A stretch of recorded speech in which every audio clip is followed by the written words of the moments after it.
Welcome to our channel Tally radar. నేను మీ యజ్ఞమూర్తి. ప్రభాస్ ఇప్పుడు pan India super star.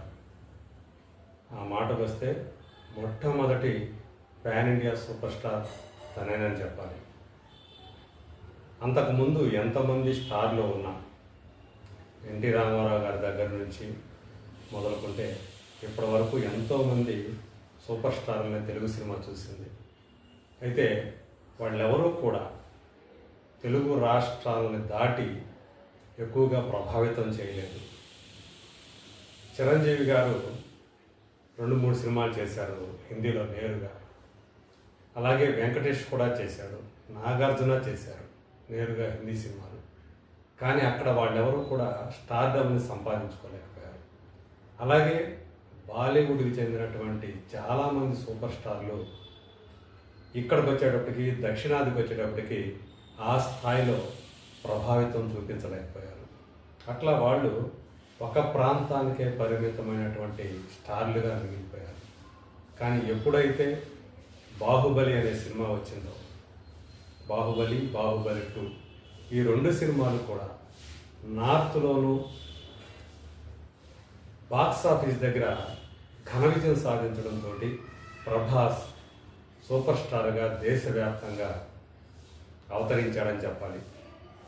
దాని impact ఆ తర్వాత వచ్చినటువంటి సాహో సినిమా నుంచి మనకు బాగా కనిపించింది. ఈవెన్ సాహో సినిమా తెలుగులో ఫెయిల్ అయినా హిందీలో విజయం సాధించడం అతని స్టార్డమ్ ఎలా ఉంది అనేది మనకు చాలా స్పష్టంగా తెలియజేసింది. అలాగే ఆదిపురుష్ ఇక్కడ ఫ్లాప్, బీభత్సమైనటువంటి ఫ్లాప్. కానీ తెలుగునాట కంటే హిందీ బెల్ట్లో ఆదిపురుష్ బెటర్గా ఆడింది. ఇక ఆ తర్వాత వచ్చిన సినిమాలు సలార్ కానివ్వండి, కల్కి కానివ్వండి, హిందీ బెల్ట్లో కూడా చాలా బాగా ఆడాయి. అలా తను దేశవ్యాప్తంగా సూపర్ స్టార్డమ్ని సంపాదించుకున్నాడు. ఆయన తర్వాత అల్లు అర్జున్ పుష్ప సినిమాతోటి, పుష్ప 2 ఈ 2 సినిమాలతోటి తను కూడా అలాంటి సూపర్ స్టార్డమ్ని సంపాదించుకున్నాడు. సో ఇప్పుడు మనం విషయానికి వస్తే ప్రభాస్ ఈ రోజున ఒక్కో సినిమాకి 100 కోట్లకు మించినటువంటి రెమ్యూనరేషన్ తీసుకుంటున్నాడు అని చెప్పేసి మనందరిలో చాలామందికి తెలిసినటువంటి విషయం. కేవలం తెలుగు సినిమాకే పరిమితం కాకుండా, ఒక రీజియన్కి పరిమితం కాకుండా ఆయన సినిమా ప్రతిదీ కూడా పాన్ ఇండియా రేంజ్లో రిలీజ్ అవుతున్నాడు. తమిళనాడులో, కర్ణాటకలో, కేరళలో, అలాగే హిందీ బెల్ట్లో సో ఆయన సినిమాలు రిలీజ్ అవుతుండటం ఎక్కువగా ప్రతి సినిమాకి ఆయన చాలా శ్రమిస్తున్నాడనే చెప్పాలి, ఎక్కువ టైం తీసుకుంటున్నాడనే చెప్పాలి. సో అందుగురించే ఒక్కో సినిమాకి 100 కోట్లకు మించినటువంటి రెమ్యూనరేషన్ ఆయనకి అందుతూ ఉంది ప్రజెంట్. మరి అలాంటి ప్రభాస్ మొట్టమొదటి సినిమాకి ఎంత రెమ్యూనరేషన్ తీసుకుని ఉంటాడు అంచనా వేయండి. అంటే ఆయన ఈశ్వర్ అనే సినిమాతోటి హీరోగా పరిచయమైన సంగతి మనందరికీ తెలుసు. జయంత్ సి పరాంజీ డైరెక్ట్ చేసినటువంటి ఆ సినిమాని అశోక్ కుమార్ గారు ప్రొడ్యూస్ చేశారు.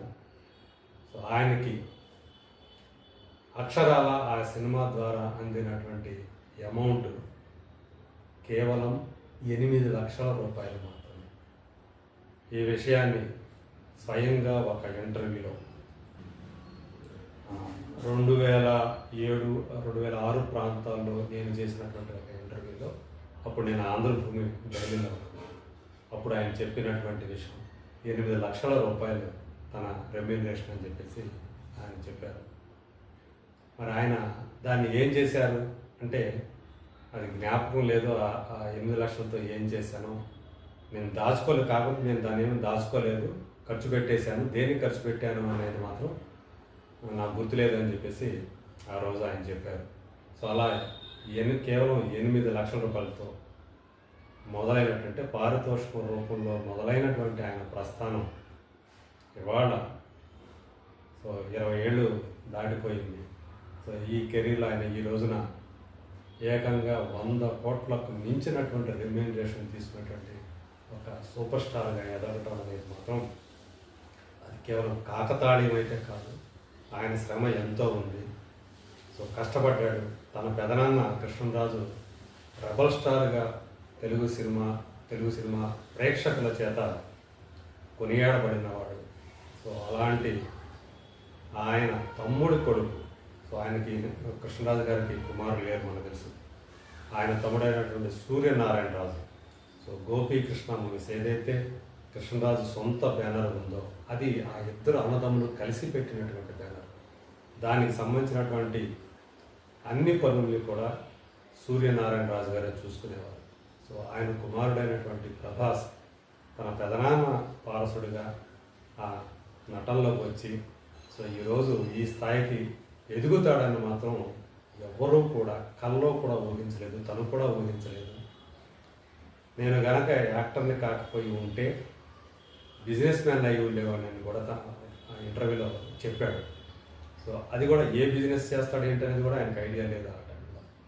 సో అలాంటి వాడు ఈరోజు ఇలా ఇంత ఫ్యాండమ్ని దేశవ్యాప్తంగా సంపాదించుకోవడం, ఇంకా చెప్పాలంటే ప్రపంచవ్యాప్తంగా ఆయనకి అభిమానులు ఉన్నారు.